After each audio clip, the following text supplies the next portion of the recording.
Selamat malam pemirsa, warga negara asing asal Mesir terlibat perkelahian dengan warga di Temanggung, Jawa Tengah. Keributan diduga dipicu kesalahpahaman dalam bisnis jual beli kopi.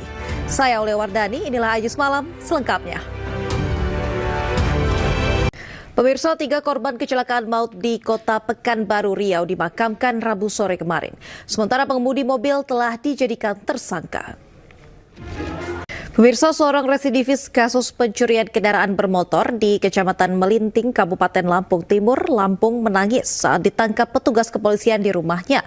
Meski sempat berkelit, tersangka akhirnya hanya bisa pasrah saat petugas dapati motor hasil curiannya.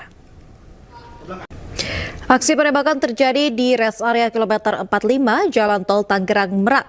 1 dari 2 korban dinyatakan tewas usai ditembak di bagian dada.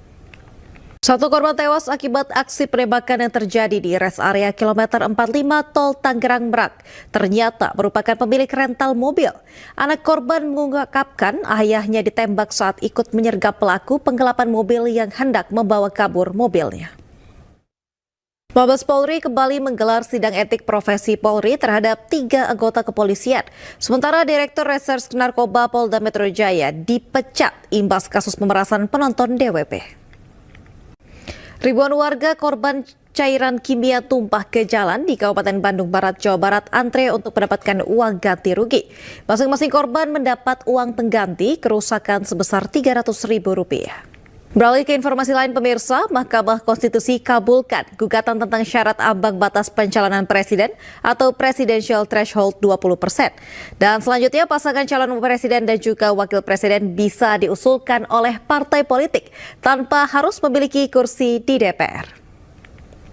Sementara itu pemirsa, Mahkamah Konstitusi akan menyidangkan perkara hasil perselisihan PHP Pilkada Serentak 2024 mulai 8 Januari mendatang. Menko Hukum Yusril Iza Mahendra menyebut pemerintah tidak dapat mencampuri proses hukum yang berlangsung.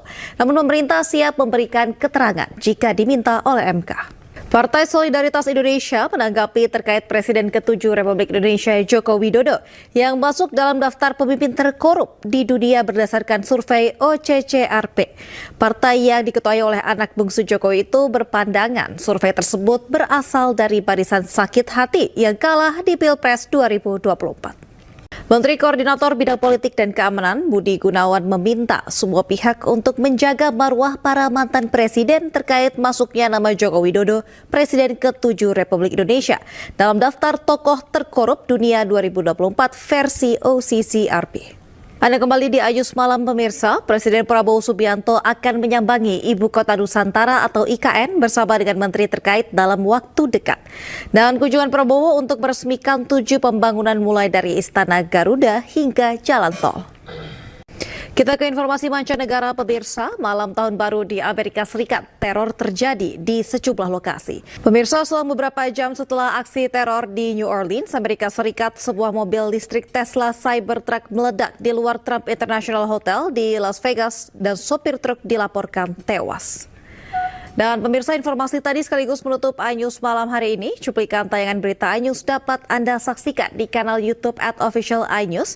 Saya Aulia Wardani dan kerabat kerja yang bertugas undur diri. Terima kasih, sampai jumpa.